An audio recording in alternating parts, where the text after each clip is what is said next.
Okay, we're back on the record in the state of Florida versus Nicholas Cruz. This is reset from yesterday for a few motions as well as a calendar call.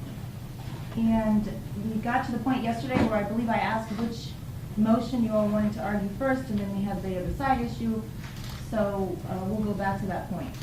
Okay, good morning. Good morning. We are on behalf of Cruz on the 1958 case. 18, okay. Homicide case. And which, Judge, we have two motions, I think? D105 and D109. Okay. Before we get to that, Judge, I did have Mr. Cruz fill out a waiver of his appearance for today. We could file it as soon as we leave court, but I would be more than happy to show the court a waiver and ask for his appearance to be waived for the hearing. For this hearing? For this hearing, yes. Okay, this is more than a calendar call. I've already addressed this issue. Like I said before, I'm not going to relitigate this every time. Anything other than a calendar call, I'm requiring him to be present. So, do you want to start with 105?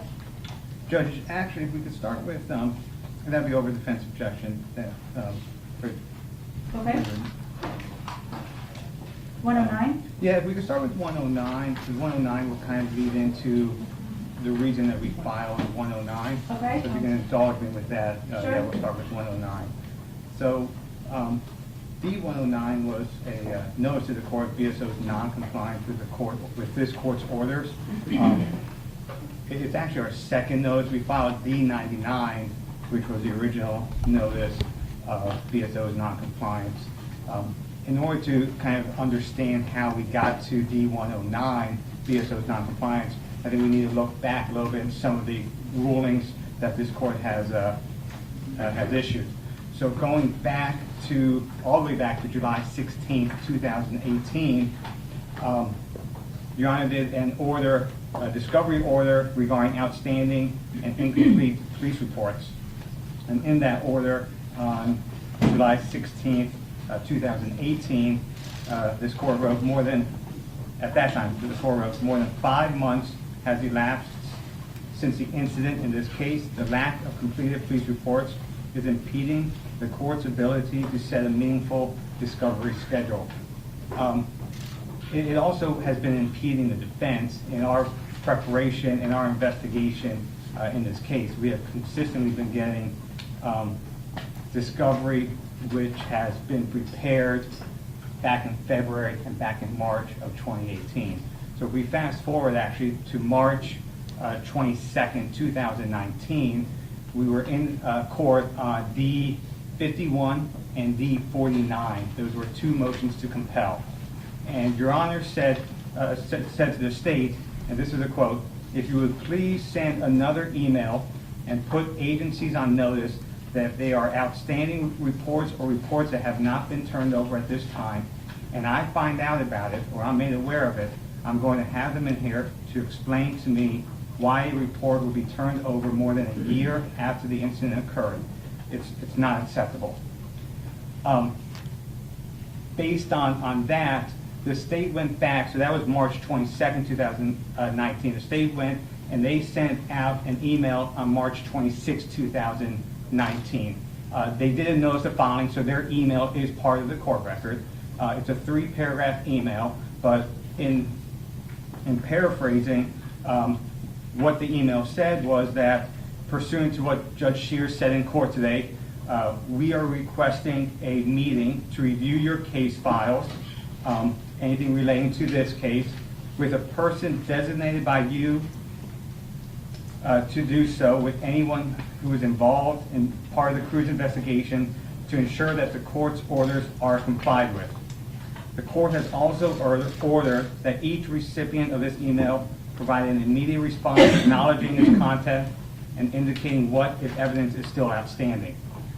I don't know what responses the state got from to that sentence. We're not sure, but the state goes on in their email and they say our goal is to proceed to trial as quickly as possible, and that's the stark contrast between the state and their goal to go to trial as quickly as possible, and the defense and our goal to have this case done right.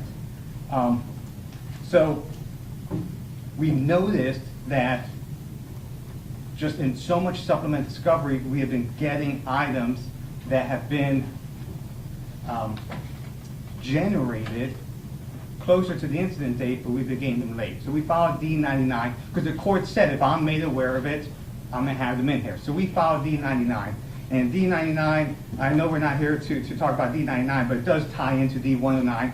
We listed down in a footnote all the items. Just one example. In S54, the state gave us supplement discovery on June 24, 2019, and it included a police officer's report that was dated 3/2/18. That's just one example. I have a footnote with many of them. So, continuing on through the discovery process, what brings us to D109, our second notice to the court, was in S62, S63, S67, S69, S70, and S71, we had been receiving items in discovery that were generated back close to February and March of 2018. And I laid them all out in D109, but just to give the court a one simple example. In S69, that was filed on October 25th, 2019, and we received 3 search warrants that were dated back in February of 2018, 2 of them, and one from March, I believe it was March 2nd, 2018. But we didn't get those search warrants until October 25th, 2019. And it's not just new stuff. What we've been getting is so much duplicates as well. So another example, in S62, we received, I think it was something like 263 body cam videos. Now those videos weren't labeled in discovery. So me personally, I went through each and every single one of those. I went through the audit. I figured out the axiom number, who that body cam belonged to. I watched that body cam, and I matched up the number on the video to that audit, and then I was able to name who or which officer this body cam belonged to. And then I had to take that and go back to one of the original discovery submissions with the original body cams and figure out, is this new or is this something that we had previously? Those 263 body cams that took me a couple of days to go through, we had every single one of them already. But we weren't, it wasn't labeled, and we had no idea that they were duplicates. So not only are we getting new items still, as I said, but we're getting so much in duplicate discovery from the state and from BSO of what they're turning over.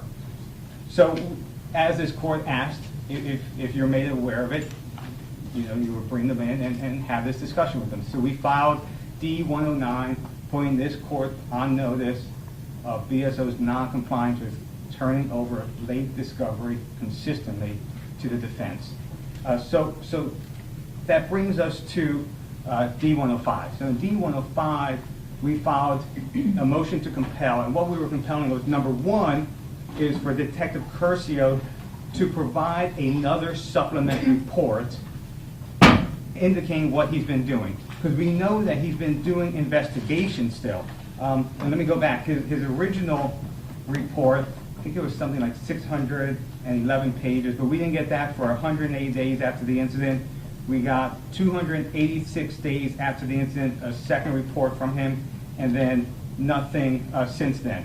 However, we know, based on the state supplement discovery, that on October 16, 2019, Detective Curcio took 2 statements from 2 A witnesses. So he has been continuously investigating this case, but we have not been getting any updates of what that investigation is.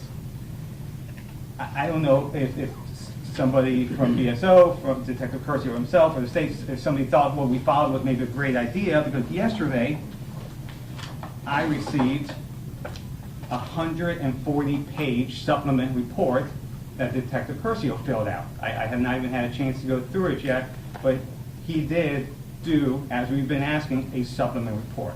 But what we're asking now is to have Detective Curcio further do a supplemental report every 30 days. If that supplemental report says no new investigation the past 30 days, then it should be a one-sentence report. But we should, and we want this court to grant an order saying that every 30 days, for the lead detective, Detective Curcio, gives us, the state and the defense, an updated report of what investigation, if any, has been going on. Another example of that happened last week that I didn't get a chance to put into motion because it just happened, it was Thursday or Friday last week. We were in a deposition with a minor, a student, and that student testified that she had on her phone a photograph of one of the deceased victims, that a friend took her phone and took a photograph. So I looked through the file because I don't recall ever seeing that. I was taking the deposition and I don't recall ever seeing that photograph. The state looked through their file. They did not have that photograph either. We figured out that it was Detective, I'm not sure how to say this last name, Wallach, W-A-L-L-A-C-H,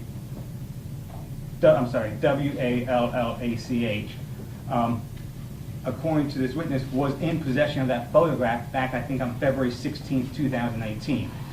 I don't know how it works within BSO. Does everything go through Detective Curcio because he's a lead?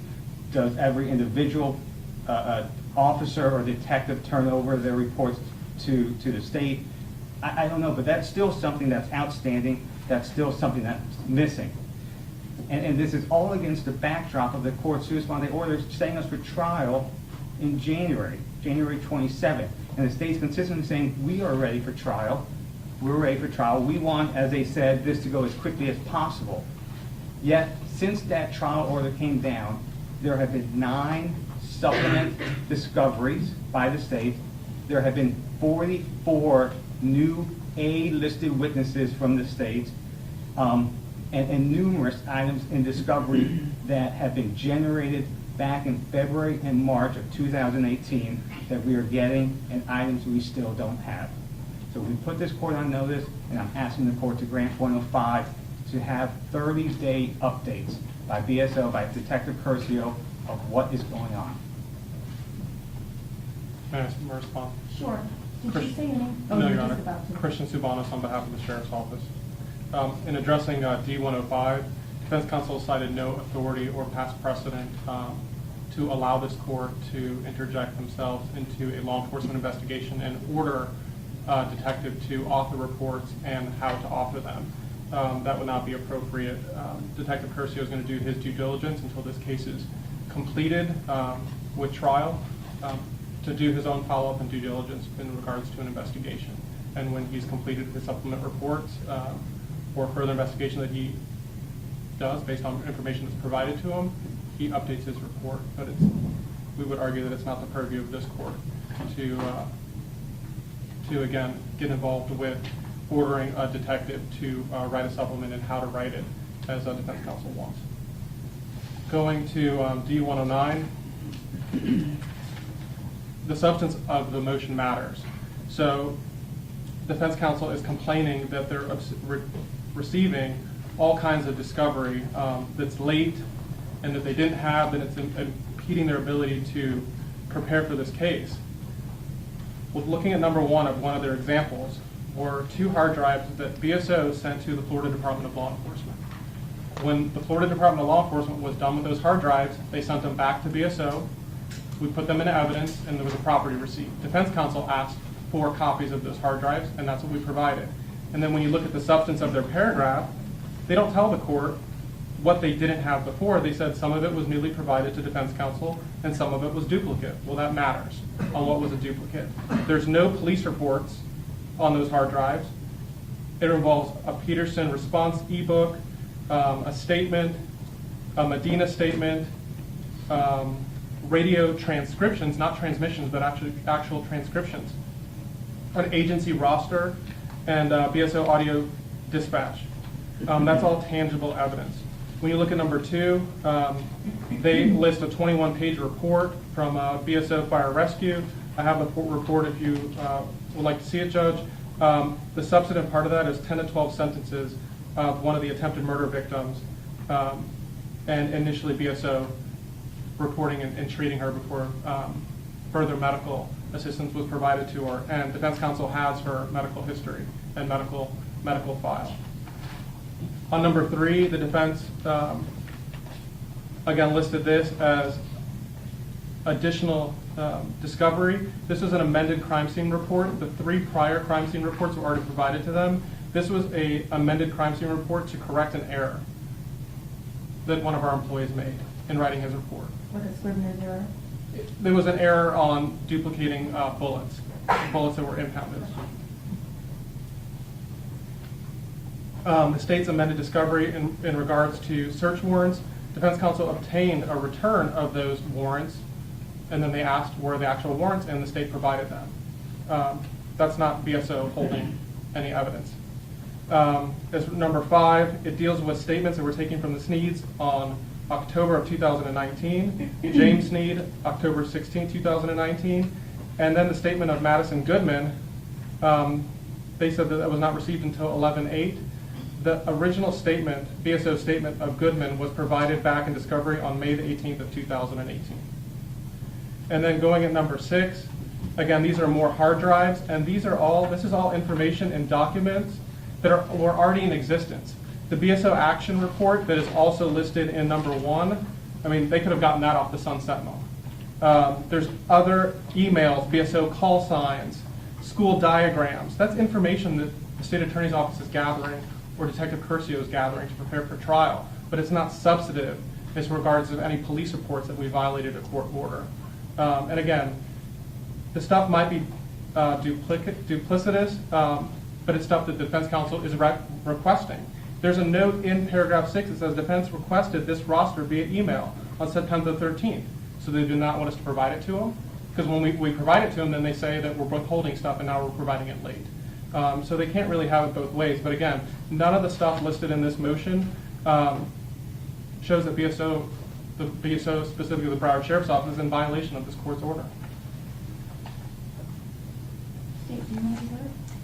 I wanted to be heard in regard to D-105, so I didn't know if council wanted to respond, and then I can respond to D-105 or whoever the court wants to do it. I mean, D-109 doesn't ask me to do anything. It just is a note, it's a note putting this court on notice of certain things and alleging the court's inaction and general unwillingness to require law enforcement to promptly fulfill their obligations. But it doesn't, at the end, there's no prayer for relief.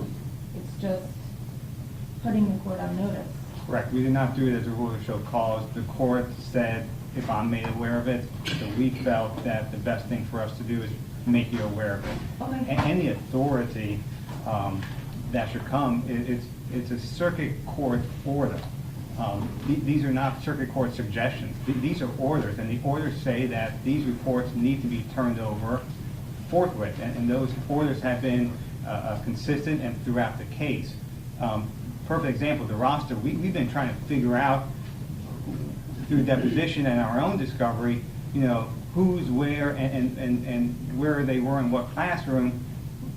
We requested a roster and we got it, which means that BSO had it and we didn't get it turned over until it was requested. I don't think that we should be getting our discovery from the Sun Sentinel. We should be getting our discovery from the state and from the agency that's investigating the case.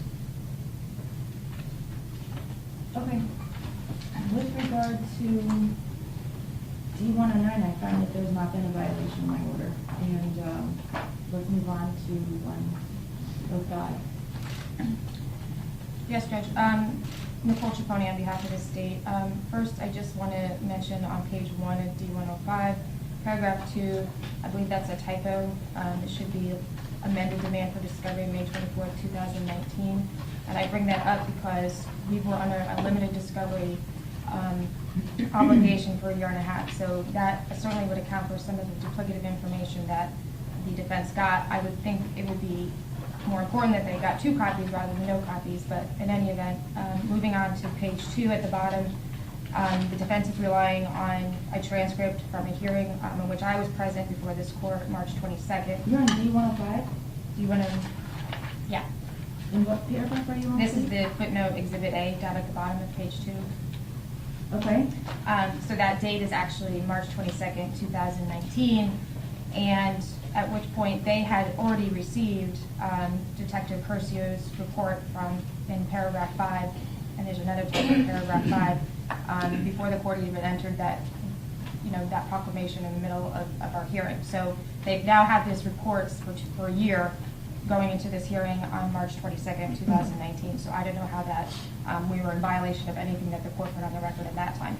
I'm sorry, Mr. Pony, I lost you. Can you just say that one more time? So March 22nd, the date at the bottom should be 2019. That's in paragraph 2. That's in Exhibit A on the footnote on the bottom. Okay, So they're relying on that and telling this court that we're in noncompliance. However, they had Detective Curcio's second and first report long before that hearing. I understand. Okay.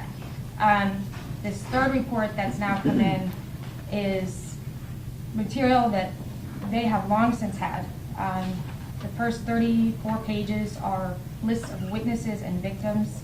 The pages 38 through 119 is a summation of witness testimony and findings from the Public Safety Commission and the governor investigation of Scott Peterson.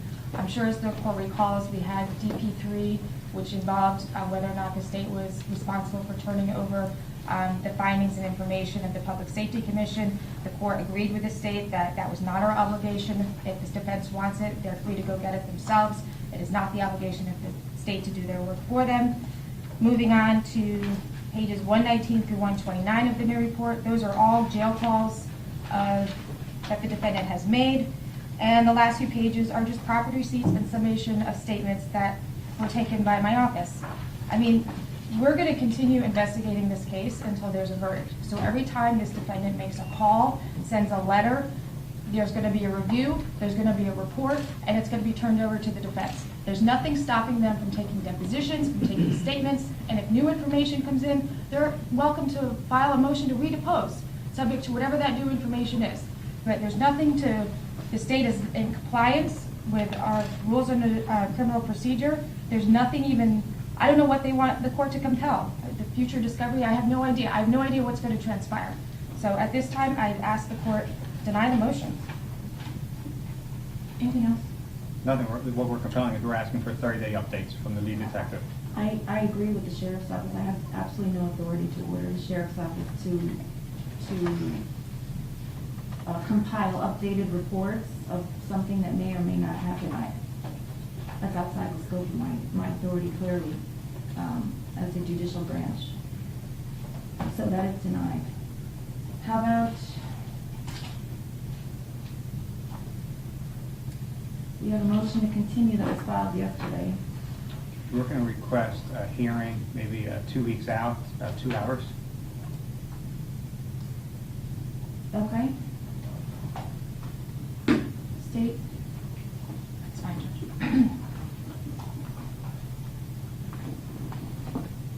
And do you plan on filing a response?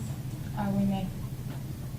I mean, certainly if there are things that the state is going to agree with in the motion, it would be nice if you could set that out in advance so that not all of the matters need to be litigated. In other words, if the state is in agreement that for certain reasons that this X, Y, and Z have not been able to have been done, we don't need to have a hearing about it, right? I mean, I don't know. Quite frankly, I got this yesterday, and I have not read through it. It's like 40-something pages. And I was in court on other matters. What I was able to review, there are certain issues with discovery that I would like to argue. Okay. The things that, we can't agree on, certainly. Sure. I mean, for example, I believe there's still an appeal or two pending. Yes. I don't think anybody's going to argue that that's not the case when it is. Maybe in 2 weeks it won't be pending anymore. I don't know. So when you say 2 weeks, you're talking after the first of the year? Judge, can I have a brief moment on Sure. scheduling?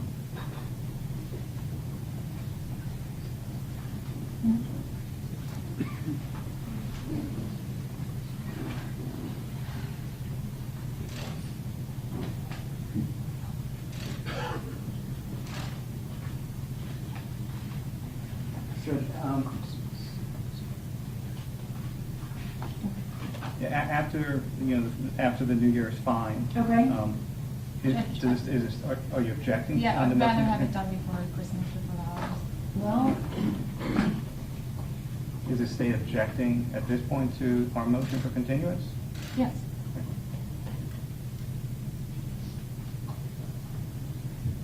I don't know that I have 2 hours before, I mean, that leaves the rest of this week where, when we were sidebar yesterday, we went through everyone's schedules and there was a bunch of scheduling conflicts for the other days this week.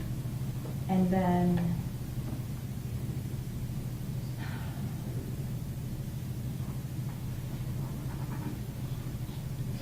or here's what I'm gonna do, I'm going to try to find 2 hours for you all next week. It would have to be either the 17th, 18th, or 19th, and I think you all do depositions on Thursdays. We have depositions on this, next week on the 17th, 18th, 19th, and 20th. Next week, we have depots, 4 days. Can we do it January 6th? That's the first Monday? Yes. Judge, can we do it before, Before the 25th, or Yeah. before the 1st? before the first? Maybe we can delay one of the depositions and take the 2 hours, the 17th, 18th, or 19th. Because there's, a lot of Sure. witnesses that are dependent on what's going to happen, and we just can't wait till the last minute. So if we can have it next week, 17th, 18th, and 19th.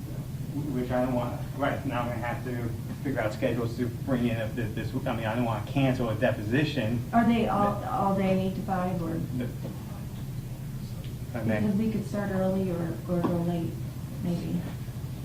Your Honor, Yes. Louise McNeil on behalf of Mr. Cruz. Good Some morning. of those depositions are Skype depots. Okay, A lot of these are Henderson witnesses who have since left Henderson. So Okay. it's going to be complicated to reset them. sure, so I'm And just they are trying, some of the surviving victims. okay, And there's been issues getting them set, so we don't want to reset them. We want them to be able to have full completion with that. let's see if, we'll figure something out. Let's see if you either have a break or a morning that you're not in depot, or we'll do it the week of, one of the next 2 weeks, we'll figure Judge, it I'm out. looking at my calendar, the 17th, we start at 9, and we go all day till 4:30. Okay. On the 18th, we start at 9, last one goes to about 3:30. Okay, 19th, 9, all day till 5. The 20th, we start at 9, all day till 4:30. Yeah, they're all days next okay, week. how about, one of the following 2 weeks? Do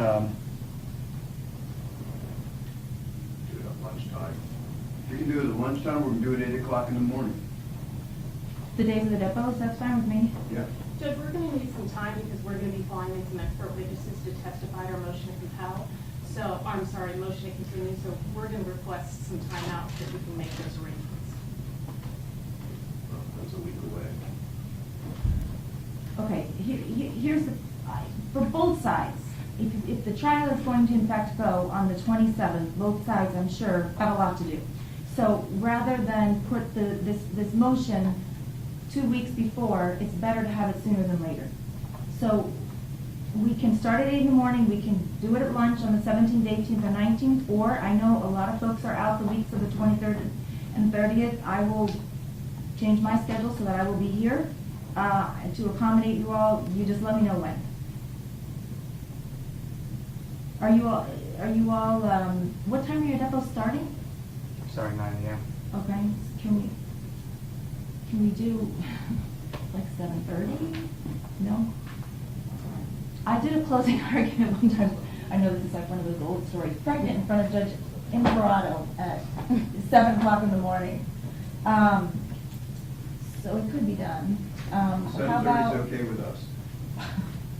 it's not ideal. Sorry. Just 2 depots on the 9 and 10. That's all I have.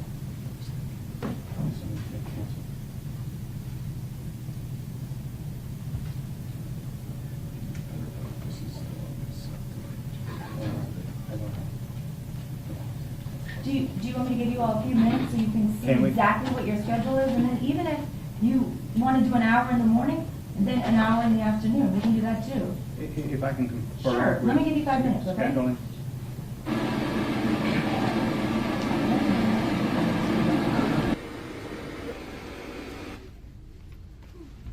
Okay, have you all had enough time to check your schedule?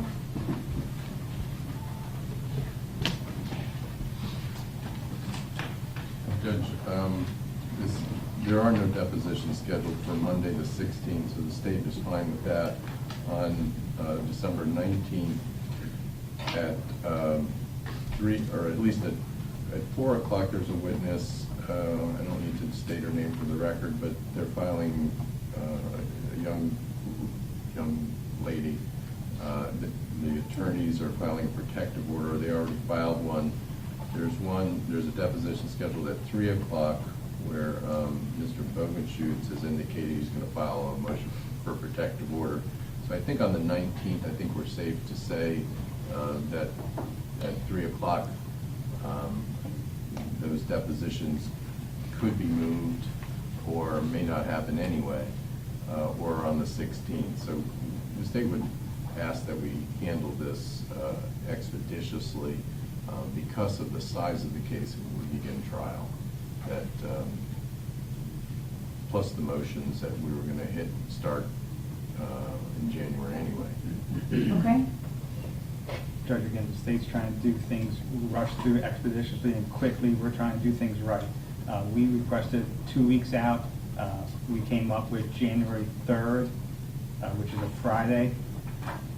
Anytime. There's no deposition scheduled that day. The depositions are scheduled the day before. We have several witnesses we anticipate coming in to testify. We would ask for Friday, January 3rd. And we've offered that we don't mind doing teleconference on witnesses. They don't have to fly them in. We're not going to object to them appearing by teleconferencing. All right, let's do it tentatively for December 19th at 3 o'clock. If those depositions do in fact end up going, we'll figure something else out. It'll be over the defense objection on the 19th, not 2 weeks out. Thank you. And do we need to address anything on the other case? Mr. Burke, I think you're the lead attorney on that case, Ms. Schneider? Yes. Can we just set it along? Yeah, I That's mean, fine with us. We're ready for trial, and obviously would be available if the other case does not go, so. Okay. So just set this case for a status the same day? That's fine. Like we would any other person that has multiple cases? Yeah, that's Okay. fine. December 19th at 3 o'clock for a status. Thank you, Judge. All right, thank you. We're in recess.